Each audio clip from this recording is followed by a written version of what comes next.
Modul 1. Javno nastopanje. Tretji del. Tehnika Stanislavski. Kako je tehnika Stanislavski nastala in zakaj jo uporabljamo pri javnem nastopanju?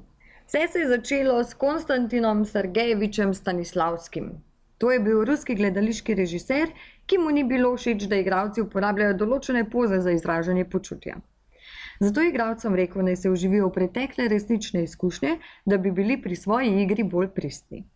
Kasneje sta to tehniko razvila Richard Boleslavski in Lee Strasberg. Poimenovala sta jo method acting in še dan danes je to tehnika, ki jo uporabljajo številni znani igralci. Naprimer Robert De Niro, Denzel Washington, Johnny Depp, Kate Winslet, Al Pacino in mnogi drugi. Mi bomo uporabili vajo čustveni spomini oziroma tehniko Stanislavski za pripravo na nastopanje, pa naj bo to razgovor, predstavitev ali karkoli podobnega. S to tehniko v trenutku aktiviramo izbrano želeno stanje oziroma počutje. Kako poteka tehnika Stanislavski? Najprej izberemo izkušnjo, na katero bi se radi pripravili. Tokrat naj bo to razgovor za službo. Pri nastopu bomo uporabili čustvo samozavesti, kar pomeni, da najprej izberete situacijo v preteklosti, ko ste bili uspešni in zelo samozavestni. Naj bo to pozitivna izkušnja. Potem se vživite v to preteklo situacijo, se pravi, vprašate se, kaj sem takrat videl, kaj sem slišal in kako sem se počutil. Intenzivno podoživite te pozitivne občutke. Ko so občutki najmočnejši, ocenite svoje počutje. Tako, zdaj ste pripravljeni na javni nastop. V nadaljevanju si bomo ogledali demonstracijo tehnike. Dobro, Tita, midva se bova pripravili s tehniko Stanislavski na javno nastopanje, tako da tvoja naloga bo najprej, da se odločiš, zakaj bi se rada pripravila. A je to mogoče zaposlitveni razgovor, a je na splošno kakšen javni nastop, karkoli. Imaš situacijo? Super. Kako bi se rada počutila v tej situaciji? Samozavestno. Samozavestno. Super. Potem se pa kar spomni ene situacije v življenju iz preteklosti, kadarkoli, ko si bila izjemno samozavestna. In tvoja naloga bo, da se popolnoma vživiš v to situacijo, kot da si v njej tukaj in zdaj. Lahko zapreš oči, če ti to bolj ustreza.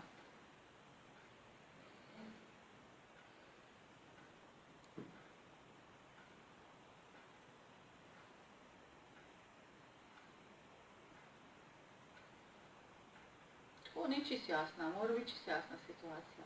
Naj bo čim bolj jasna, naj bo čim močnejša. Močna je, ampak tako jasna, vizualno ni jasna.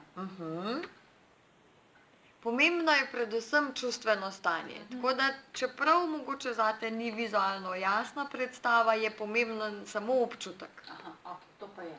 Dobro, potem pa kar se popolnoma vživiš v to situacijo in pustiš, da se samozavest zbudi.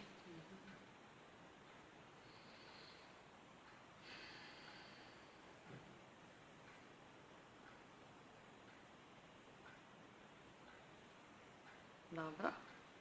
Je samozavest aktivirana? Mislim, da je.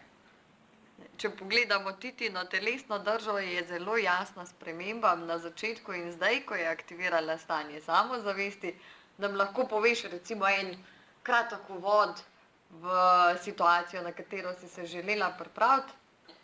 Želela sem se pripraviti na en nastop, se pravi na skupinsko predavanje o eni temi, ki v Sloveniji še ni zelo poznana.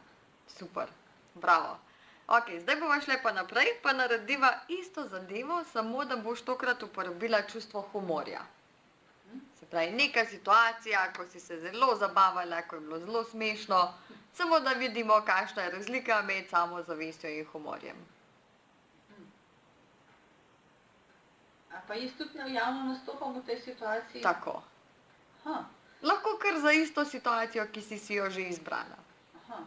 Samo malo bolj nasmešen. Tako. To bo kar malo težko. Ker situacija je resna, zdaj pa razmišljam, kakšno temo bi, kako bi dodala ta humor zraven. Kaj bi bilo zraven humornega? Se pravi, enako kot pri prejšnji vaji, narediva, poiščeva nek spomin iz preteklosti, ko si se zelo zabavala, ko si uživala, ko je bila neka situacija zelo smešna, se uživiš v to situacijo in potem bi spet povedala recimo prvi stavek iz tvojega predavanja.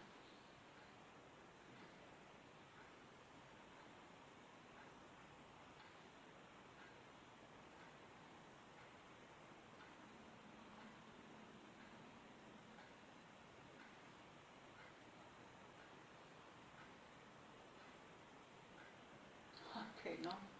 Recimo, da je. Ni Super. čisto 100%. V redu, tudi za začetek, za ogrevanje bo dobro, tudi če ni 100%, tako da spet se popolnoma uživiš v to situacijo humorja, kakor da se dogaja tukaj in zdaj.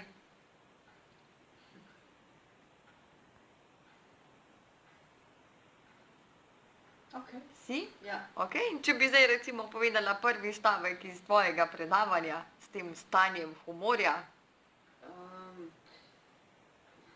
Prvi stavek bo kar težko, zato ker v bistvu ni to čisto uvodna tema, ampak recimo, da govorim nekaj med predavanjem, pa lahko uporabim to noter. Ja? Recimo, enagram se lahko uporablja, oziroma da vidimo, kaj je kakšna oseba po enagramu, lahko tudi gledamo njihov predstavitveni video ali pa kakšen posnetek iz spleta, kjer se on vidi in včasih lahko opazimo, te reakcije, telesne drže in nasmehov, ne vem, tudi iz humornih drž, zraven potegnemo ven, kaj je kakšna oseba, kateremu enagramskemu tipu pripada. Super. In spet lahko v bistvu pri Titi vidimo zelo jasno spremembo na telesnem nivoju, je malo bolj nasmejana in tako naprej. Tita, če nam lahko podaš samo še povratno informacijo, kaj ti je bolj ustrezalo, občutek samozavesti ali občutek humorja? Ja, zdaj, čisto za to temo mi je bolj ustrezal samozavest. Super. Ja. Tako se mi je zdelo, da bolj grem v enem toku, v tisti smeri, ki jo želim govoriti. Tako, ker pri javnem nastopanju vedno potrebujemo tudi občutek samozavesti, ker na ta način seveda delujemo veliko bolj suvereno. Super, najlepša hvala, Tita, in uspešen nastop ti želim. Hvala.